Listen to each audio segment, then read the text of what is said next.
Hi friends, ಎಲ್ಲರಿಗೂ ನಮಸ್ಕಾರ. ನಾವು ಇವತ್ತಿನ ವಿಡಿಯೋದಲ್ಲಿ ಗಜರಿಕಾಯಿ ಪಲ್ಯನ ತುಂಬಾ ಸುಲಭವಾಗಿ ಯಾವ ರೀತಿ ಮಾಡೋದಂತ ತೋರಿಸ್ಕೊಡ್ತಾ ಇದ್ದೀವಿ. ಇಲ್ಲಿ ಚಪಾತಿ ಜೊತೆಗೆ ರೊಟ್ಟಿ ಜೊತೆಗೆಲ್ಲ ತುಂಬ ಟೇಸ್ಟಿಯಾಗಿರುವಂಥ ಕಾಂಬಿನೇಷನ್ ಅಂತಲೇ ಹೇಳ್ಬೋದು. ನಾವಿಲ್ಲಿ ಮೊದಲಿಗೆ ಒಂದು 7ರಿಂದ 8 ಆಗುವಷ್ಟು ಕ್ಯಾರೆಟನ್ನು ತೊಗೊಂಡಿದ್ದೀವಿ. ಚೆನ್ನಾಗಿ ವಾಶ್ ಮಾಡಿ ತೊಗೊಂಡಿದ್ದೀವಿ. ನಂತರ ಈ ಸೈಜಲ್ಲಿ ಚಿಕ್ಕ ಚಿಕ್ಕದಾಗಿ ಕಟ್ ಮಾಡಿ ತೊಗೋಬೇಕು.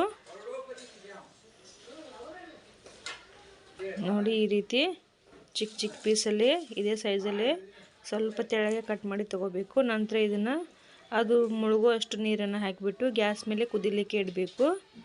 ಒಂದು 3ರಿಂದ 4 ನಿಮಿಷ ಆಗುವಷ್ಟು ಕುದಿಸ್ಕೊಂಡು ತಗೋಬೇಕು. ಇವಾಗ ನೋಡಿ, ಕುದೀತಾ ಇದೆ ನೀರೆಲ್ಲ. ಸೊ ಕಂಪ್ಲೀಟಾಗಿ ಕುದ್ದಿದೆ ನೋಡಿ. ಅಷ್ಟಾದರೆ ಸಾಕು. ಈ ಕಡೆಗೆ ಒಗ್ಗರಣೆಗೆ ಒಂದು 5ರಿಂದ 6 ಚಮಚ ಆಗುವಷ್ಟು ಎಣ್ಣೆಯನ್ನು ಹಾಕ್ತಾಯಿದ್ದೀವಿ. ಒಂದು 1/4 ಚಮಚದಷ್ಟು ಸಾಸಿವೆ, 1 ಚಿಟಿಕೆದಷ್ಟು ಜೀರಿಗೆ, ನಂತರ ಒಂದು ಸ್ವಲ್ಪ ಕರಿಬೇವು ಸೊಪ್ಪು.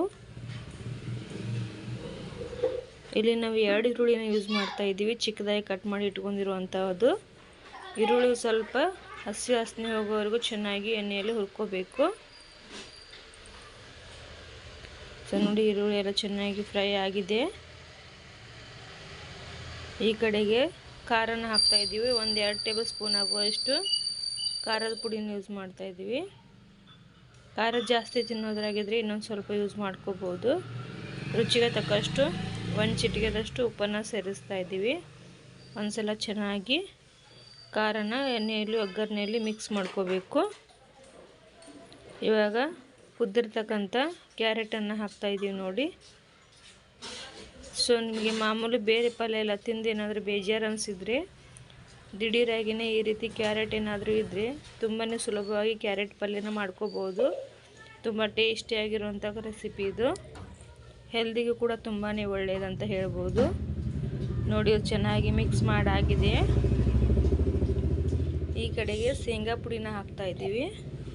ಮೊದಲಿಗೆ ಶೇಂಗಾನ ಹುರ್ಕೊಂಡ್ಬಿಟ್ಟು ಮಿಕ್ಸಿಗೆ ಗ್ರೈಂಡ್ ಮಾಡ್ಕೊಂಡು ಒಂದು 3 ಚಮಚ ಆಗುವಷ್ಟು ಶೇಂಗಾ ಪುಡಿನ ಯೂಸ್ ಮಾಡ್ತಾಯಿದ್ದೀವಿ. ಇಲ್ಲಿ ಶೇಂಗಾ ಪುಡಿ ಯೂಸ್ ಮಾಡೋದ್ರಿಂದ ಪಲ್ಯ ರುಚಿ ತುಂಬ ಜಾಸ್ತಿ ಕೊಡುತ್ತೆ, ತುಂಬ ಟೇಸ್ಟಿಯಾಗಿರುತ್ತೆ ಶೇಂಗಾ ಪುಡಿ ಯೂಸ್ ಮಾಡ್ಕೊಳ್ಳೋದ್ರಿಂದ. ನಂತರ ಕೊತ್ತಂಬರಿ ಸೊಪ್ಪನ್ನು ಸಹ ಹಾಕ್ತಾಯಿದ್ದೀವಿ. ಒಂದು ಸಲ ಚೆನ್ನಾಗಿ ಮಿಕ್ಸ್ ಮಾಡ್ಕೋಬೇಕು ಈ ರೀತಿಯಾಗಿ. ನಾವು ಇಲ್ಲಿ ಮೊದಲಿಗೆ ಕ್ಯಾರೆಟನ್ನು ಕುದಿಸ್ಕೊಂಡು ತಗೊಂಡಿದ್ದೀವಲ್ಲ, ಸೊ ಇದಕ್ಕೆ ನೀರೆಲ್ಲ ಹಾಕೋ ಅವಶ್ಯಕತೆ ಇರೋದಿಲ್ಲ. ಆಲ್ರೆಡಿ ಕ್ಯಾರೆಟ್ ಎಲ್ಲ ಬಾಯ್ಲ್ಡ್ ಆಗಿದೆ. ಸೊ ಫ್ರೆಂಡ್ಸ್, ಈ ರೆಸಿಪಿ ಏನಾದರೂ ಇಷ್ಟ ಆಗಿದ್ದರೆ ಈ ಚಾನಲನ್ನು ಸಬ್ಸ್ಕ್ರೈಬ್ ಮಾಡ್ಕೊಳ್ಳಿ. ಪಕ್ಕದಲ್ಲಿರೋ ಬೆಲ್ ಬಟನ್ ಕೂಡ ಕ್ಲಿಕ್